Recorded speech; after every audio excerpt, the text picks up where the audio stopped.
negeri ini memanggilmu kawan. Belajar bergerak berbagi untuk negeri, guru bergerak majukan pendidikan. Penggerak menghampa para murid, kreatif.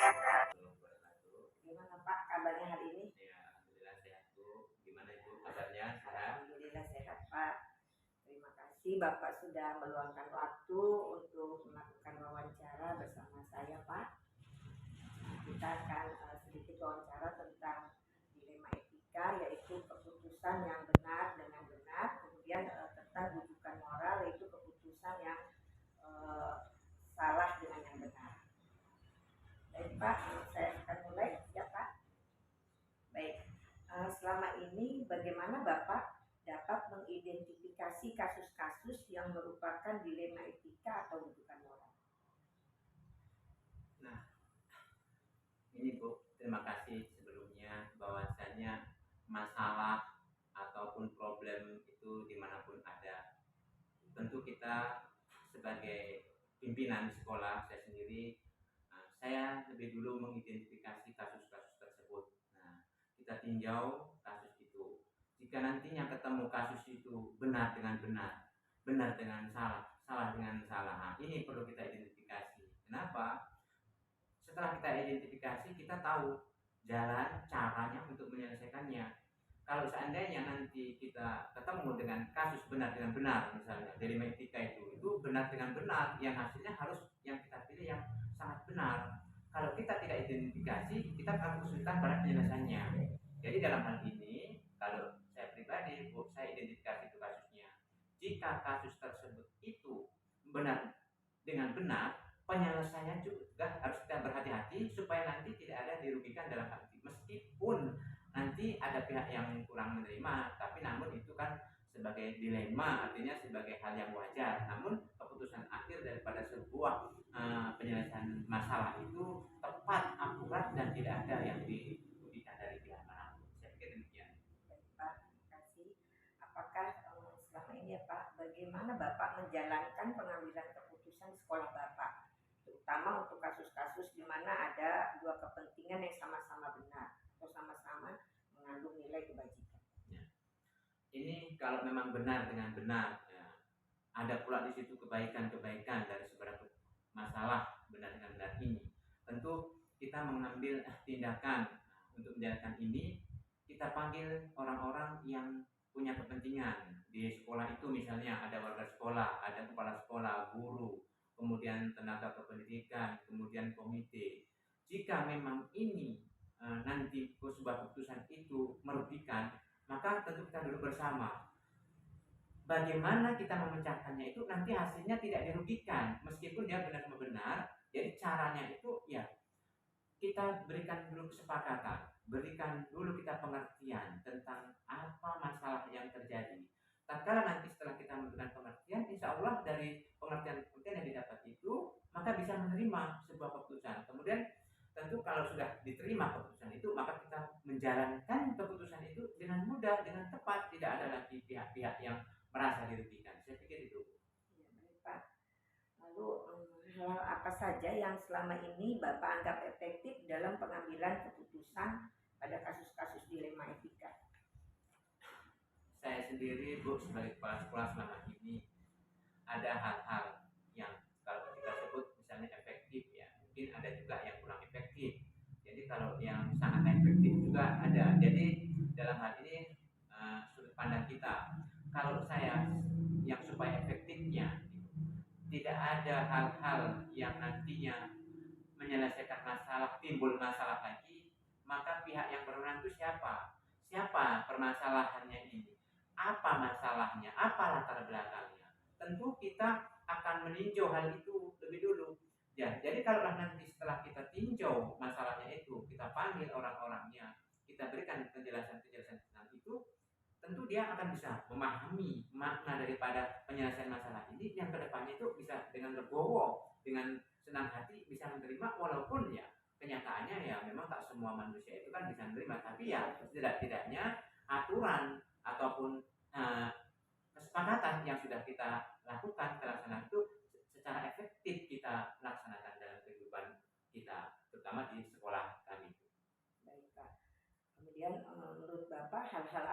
yang selama ini menjadi tantangan dalam pengambilan keputusan tersebut, Pak? Nah, ini tantangan itu tantangan bisa dari intern, bisa dari ekstern. Kalau misalnya tantangan itu warga sekolah, kita ambil contoh murid berseteru, ada sesuatu yang mungkin tidak enak sama murid ataupun begado ataupun berkelahi. Nah, tantangan ini kalaulah misalnya andaikan seorang guru ini punya kepentingan kedekatan keluarga dengan murid umpamanya ini sebagai contoh, tentu dia akan membela secara hati nurani, namanya pun keluarga. Namun dalam hal ini itu saya anggap sebagai suatu tantangan kecil, karena ya kita cari dulu apa masalahnya ini. Kalaupun sekalipun itu misalnya keluarga guru, murid guru, saudara guru, namun dia pada pihak yang bersalah, maka tentu dengan legowo kita memberikan kejelasan agar guru itu bisa menerima dan keluarga murid itu bisa menerima.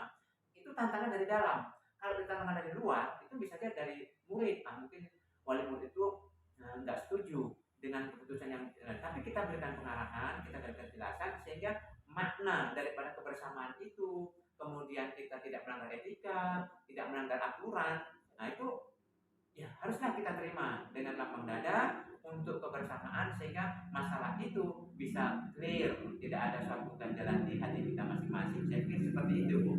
Sangat tepat sekali ya, Pak ya. Apakah Bapak memiliki suatu tata kelola atau jadwal tertentu dalam menyelesaikan masalah? Apakah Bapak langsung menyelesaikannya ataukah ada jadwal-jadwal tertentu, Pak? Nah, terima kasih, Bu. Ini kalau kita masalah, menyelesaikan masalah, ini tentu kami melihat masalahnya itu sendiri. Apa masalahnya sebenarnya?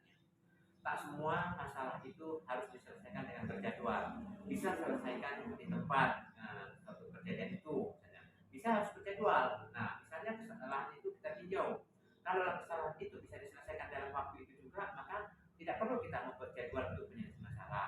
Tapi jika masalah itu harus berjadwal, kemudian memerlukan orang-orang yang berkepentingan, misalnya seperti wali murid harus diundang, kemudian komite sekolah harus dihadirkan, maka tentu kita buat jadwalnya. Artinya di jadwal itulah kita bisa berkumpul dulu bersama menyelesaikan masalah itu agar bisa semuanya memahami bahwasanya masalah ini harus diundang, harus dihadirkan orang-orang yang berkepentingan di dalam lingkungan sekolah itu. Adakah seseorang atau faktor-faktor apa yang selama ini mempermudah Bapak dalam mengambil keputusan dalam kasus tersebut? Begini, Bu, di sekolah itu kan tidak kepala sekolah saja, ada warga sekolah, ada guru, ada tenaga kependidikan, kemudian ada juga komite, ada juga wali murid. Nah, itulah diwakili sama komite.